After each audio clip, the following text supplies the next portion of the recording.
everyone, it's Michelle. Welcome back to my channel and welcome to the May episode of Tea With Me.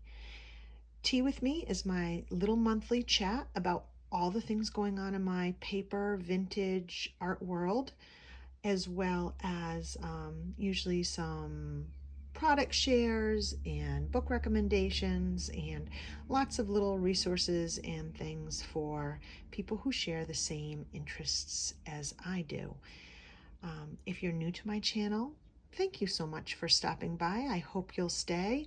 I try to fill my channel with tutorials and vintage hauls, artsy kinds of stuff, and just things that we can escape to in our leisure time.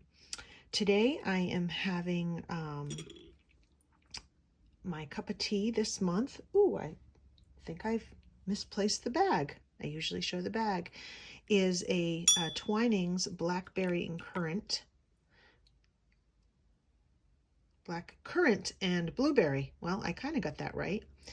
I was kind of in a fruity mood today, and because it's a fruitier kind of tea, I didn't want to add cream to it. So that is my tea. So why don't you grab a cuppa and let's sit and chat. Ooh, that's very, very good.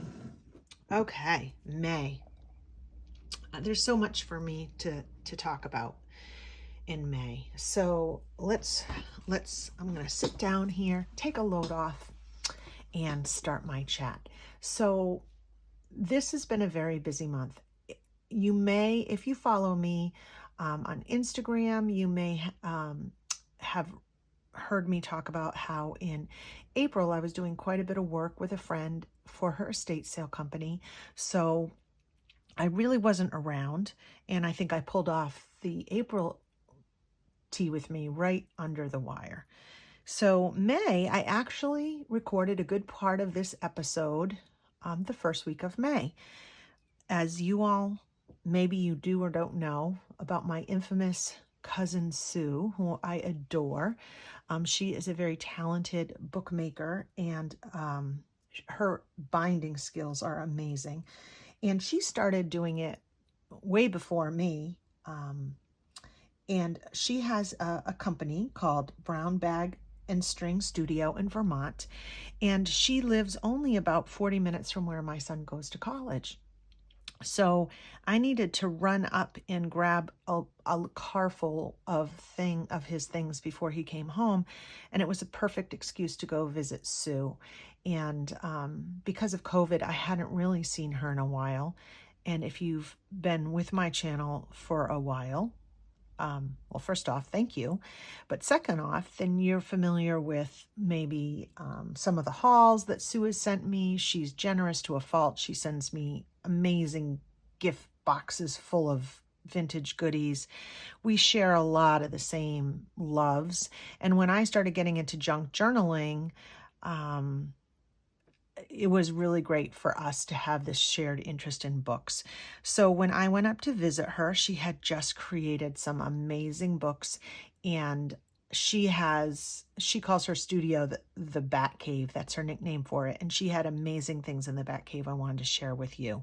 So today's episode is actually recorded mostly in Vermont on her kitchen table, showing off some of her really cool new journals and books, and some of the materials she had that I had not seen in person before and I wanted to share with you. So we'll jump into that in a moment. I'm going to take another sip. But first, I have some big news, exciting news that I've been working towards since the beginning of this year and has been a goal of mine. As you may or may not know, I made a lot of my living being an art instructor for the last 5 or 6 years at a local art center and with private classes, and COVID kind of put an end to that. So I've been working really hard to transition my business more to doing online teaching and working more with digitals and my vintage products so that I'm not as dependent on in-person classes. So I'm really excited that next week I think I'll finally have my first digitals in my shop, and they'll have classes that will go along with them. And I'm just really excited. I put a lot of thought and work into these, getting the shop up, getting these digitals ready. And I'm really hoping I'll have a video or a grouping of videos next week for you that introduce the shop, introduce the first 2 projects with the digitals that go along with them. So very excited about that. I'm trying to do something a little bit different than what other people are doing, because I feel like so many other people are doing it and doing it well. So that's all I'll say right now, but I'm excited about the first 2 projects. The second thing I wanted to share with you is a product recommendation. And if you follow me on Instagram, this is not going to be anything new to you because I've been posting about it all week. But it is this craft die from Poole, and I think Sky Bambi on Instagram was the first place I saw this die, and when I looked it up, it was only available in the UK, and I was so bummed because the shipping on it was more than the die, and I just couldn't justify it. But it's put out by Creative Expressions, and scrapbook.com is now selling it. And this is what the die looks like. And it makes a vintage specimen slide. And then it has this also this little film strip piece that comes with it. What I really love about this is it cuts great, but these little 4 holes get punched out, which is terrific. This piece here, the whole slide is just very well done. So let me show you what it comes out looking like. Here, first of all, how cute is this new little mug I found? I fell in love with it, but am I drinking out of it? No, I'm using it for organization because I want to stare at it so much. I don't know, I have some kind of mug fetish, I guess. So it's a really, really neat little slide. Well, let me go to the standard one. So here's one I made, and I just made a little specimen slide with dandelion seeds and, washi tape and all, some stamping, the kind of stuff that we do. It makes everything so easy. I have this little one with mica on it. I found this mica outside, and I thought that would be fun to put behind it. Some more dandelion ones. Here's another one. I mean, it makes it so easy and just so fun to work with. And then I also thought, well, it doesn't need to just be a slide. And I made a couple little slide journals with little pockets. And you can see this is the film strip piece that comes with it. And then this one I just made. I put a little dangle on it. And inside a little pocket with pages. And I sewed it down the middle. And I just think they are so cute. The holes are punched so you can leave them like that. Or you could put little brads in it like I did on this one. So I just wanted to share that. Again, I bought the die on scrapbook.com, and I will put the link below. In the UK, I'm not sure where you can order this, but it's put out by Creative Expressions, and Poole is the designer. So just wanted to mention that because I just love that slide. I also wanted to show you a vintage share of this absolutely amazing photo album that I bought at an estate sale, and I fell in love with it because can you see the woman riding on the horse? And it's got, it's got this awesome like metal piece here, And I don't know what this is made out of because it's so old. I'm not sure what plastic would have been around. The images that were in here were all tintypes, and I was able to date them back to the 1860s. So this book has been around since the 1860s. So I'm not sure what material this is, but it's very cool. And this is all tooled leather. And the clasp is supposed to be, I don't know if you can get it, it's supposed to look like a ribbon with a belt buckle. Can you, let me see if I can get that. Isn't that neat? But it's made out of metal. And then, I don't know if you can see, even the pages have like this embossed decor on the gilded sides. Isn't that incredible? And the clasp still shuts, which is always a challenge with something dated this old. The spine, oh, it is falling apart. The back also has the tooled leather and those white, like marble pieces. And I guess that protects the book when it's open. It's almost like little feet, if you can see. Like the little feet. And then inside is the album. And I've taken all of the tintypes out because I'm not really a tintype person and I want to restore this book. If you can see, let me move my tea. I don't want dust from the 1860s in my drink. Let's see if I can show you how falling apart this is.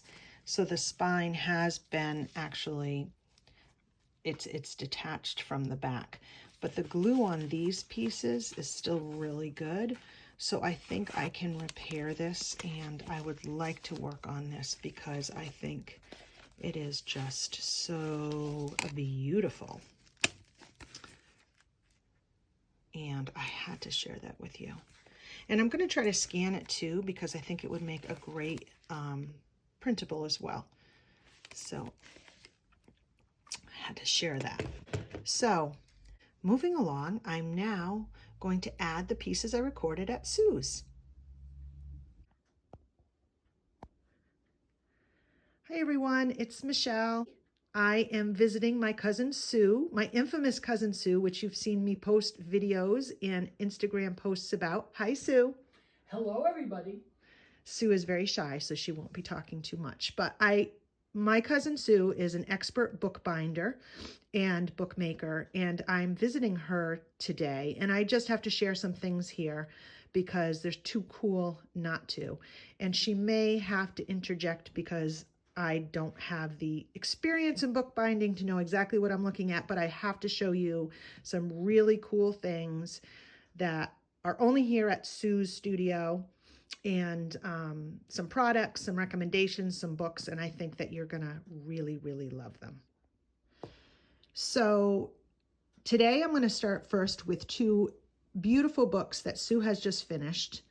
What do you call this book? That is the Giant Midnight Book. That's the Giant Midnight Book. You guys can't even imagine the size of this book. It is a big mamma jamma, huge.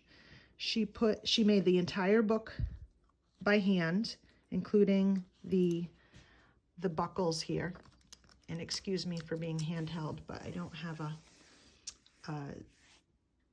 thingy here. And you have to see, she has these pop-out pockets, leather tooled pockets that can pop out of the book and pop back in on Velcro.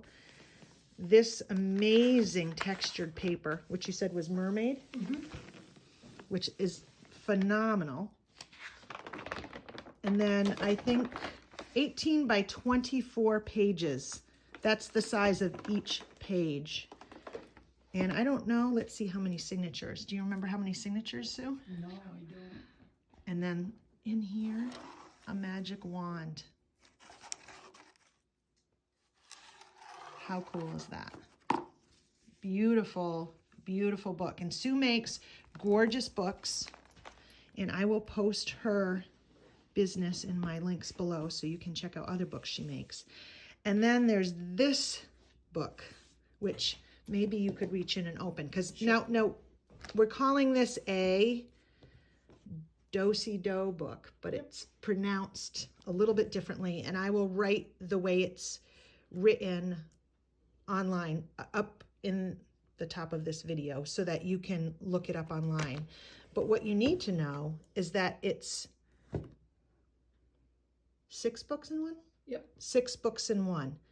And if that doesn't make sense to you, we're going to show you the 6 books. So book number 1 is here. And that opens like a traditional book. Then book number 2 is here.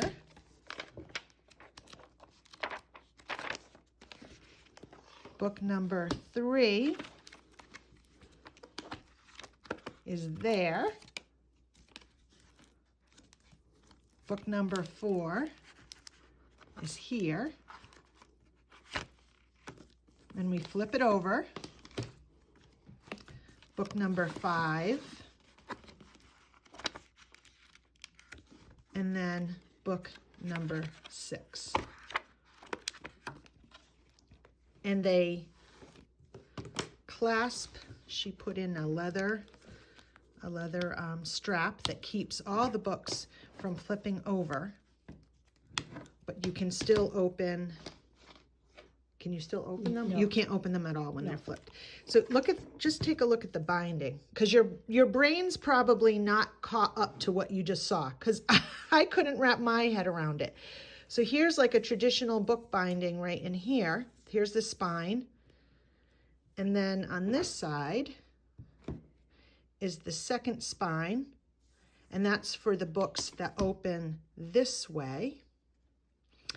And then if you look, you can see where the signatures are for the other 4 books. It's a very old kind of book binding.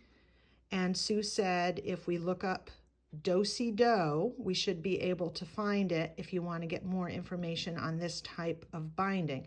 It's well beyond my experience level for sure, but Sue does all sorts of incredible bindings, and this was one of her projects over the winter, and it is so cool. So I will put more information on the screen about how to spell that, because it's not spelt the way I'm saying it. But it is the coolest, neatest book. So when we're looking at this big giant book, and I showed you this cool magic wand, Sue used this product that I have not seen before, so I thought it was really important maybe to do a recommendation. I haven't used them, but Sue's used them, and you can see the finish that she put on this magic wand is this product here that she ordered on Amazon, made by Folk Art, and it's dragonfly glaze, which I'm sure many people out here in our community could think of something to do with. And it has, this is gilt, what does that say? It's gold shift paint. So it's iridescent, but I think it's got a lot of dimension in it. Color changing top coat. That's what it's a color changing top coat. I'll have to look up the prices. If I can find it, I'll put a link in the box below. But this stuff is really super cool. And for those of you making journals that are on the magical side, fairies and dragons and mermaids, this might be really cool on covers and embellishments and accessories. Okay, so I'm kind of rushing along. I have some book recommendations that kind of go back to books I have recommended before that Sue has in her collection that can give a little bit more information on things I've already talked about. So a couple videos back, I talked about the Cabinet of Natural Curiosities. And when you look, the one I had was giant, probably close to the size of Sue's new, huge, gorgeous book here. I didn't realize the other choice you have is this size, which is pretty small. I would guess maybe 9 by 6, 9. If that. Yeah, it's small. It might even be like I would 8 by yeah, I would give it like 8 by 5. Or 8 by 5. Yeah, it's a really cool little size, which makes the pages probably more user-friendly for a junk journal, but there is a little bit of a gloss on them, so you'd have to take that gloss down if it bothered you. The pages are a lot thinner than the book I showed, but really, really interesting to see it in this size. The other thing I wanted to show you is I had made a recommendation of this book. It might have been even in the same video, and this is the one I had. It has the red flower on the top as on the jacket, and then inside it has, I don't know if you can see it, probably can't. It's a green cover with a gold lily, a lily embossed here, and I was talking about how creamy the paper was. Sue ordered this one, but she had this one already, which is a newer version, and I didn't know if the newer version had the glossy paper. I want to compare the two for you. I think this paper is slightly thinner and it might have a sheen, but it is not glossy. It is flat as well. So if you order this book based on the recommendation a couple videos ago and you get the newer version, I think the paper will still be similar enough to make you happy. And now I have to show you some goodies that Sue has that, oh my gosh, I'm gonna have to totally order. So Pep & Press, a longtime favorite of ours, has papers, which we know about, but these are new. These are Flora and Natural History, and they're wrapping paper. Well, are they calling them wrapping? They're calling them gift and creative papers now. And they're flat, and they're creamy, and they're big. And boy, you could really use these as gorgeous, gorgeous end papers. You know, a lot of times I'll see these things on Amazon and I really don't want to buy them until I've seen them in person. So it was really great to see Sue having these, because here's the inside papers. They really are a great paper to use. They're creamy, they're thick enough. They'd be phenomenal for end papers. And then the Natural History ones, butterflies and bugs and mushrooms and fruit, vegetables, and then look at the animals. Really, feathers, super, super cool. And again, that nice creamy, smooth paper. Oh, Sue's handing me something else she found. Look at these, 48 botanical placemats. So the size is amazing to fold in half for end papers or pages. And look how gorgeous these are. Did you get these on Amazon too, Sue? I did. Really, wow. Look at that. I want to say this is where Tim Holtz got some of his images for some of his botanical papers. Really amazing imagery. And these, sometimes when you get placemats, there's only one kind. And in this case, there is, it looks like 6. So that is also Pep & Press. And then, this is super exciting. Look at these two. These are the same thing, Floral and Natural History, and it's labels, stickers, and tapes. So, let me open this here.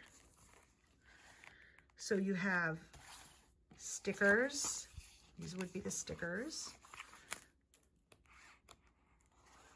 And these are labels. I don't know if you can see the seam here. So there's going to be 8 there, which would be great for book plates on the front of sections of TNs or inserts. And then I got to get to the tapes. Look at the tapes. They're just beautiful. So this is the, oh, and they have also round stickers too. I think I skipped over them. Let me see if I can find them. Oh, these are the round stickers. You just can't, you can't see it. And then the natural history.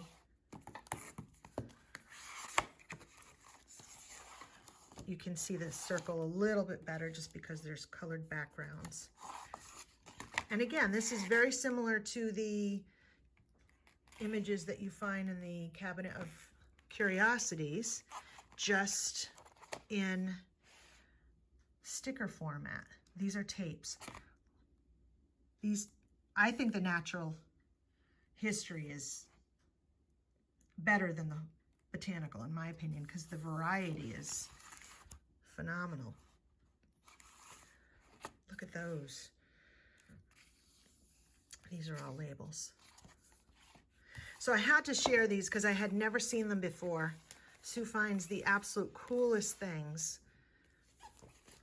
So for those of you on the fence about paying the price for Pepin, hopefully that helps seeing them a little bit in person. Well, kind of in person. Okay, one last thing before I leave Sue's. I have to show you 2 books she had that I want to recommend. And I'm not going to say this word right. Redoubt. Is Redoute? Who knows? Famous botanical artist. And there's so many books with his art. But what I love about this one that she has is the size of the art is perfect for covers, for journal tags. There is so much material in this book that can be used. It's a little glossy, but not too bad. I would say it has more of a sheen than a gloss, and the paper seems heavy. So I'm just going to show you the name of the book. It's a Treasury, watercolors, and who it is by. The Wellfleet Press, and 1986, so it's not too old a book. So I'll do some research when I get home to see how expensive it is and where we can find it, and I will add that to this video. The second book is a book that I have appreciated for a long time, but I wasn't sure what it would be like, so I haven't ordered it. It's kind of a poetry book. It's kind of a coffee table book. It's really maybe not a book we would cut up, but one that we would enjoy. It is all about art and nature, and it's big, and it has beautiful artwork and interesting words and poems. It's called The Lost Words by Robert McFarlane and Jackie Morris. And it would be a really beautiful gift book, I think, for somebody in our community. Or I keep finding books with snakes. I mean, it's just very, very cool.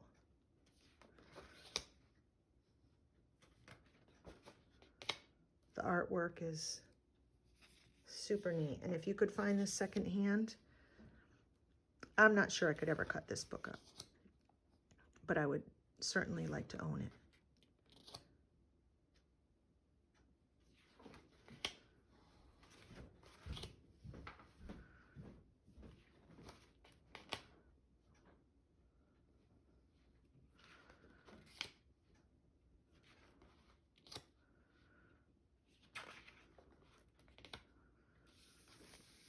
Love the ferns. the rabbits and the hares and the herons. Just a really beautiful book.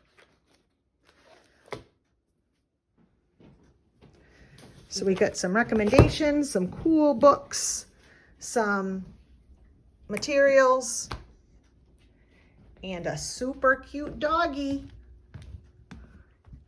Hi, Lucy. Hi, Lucy.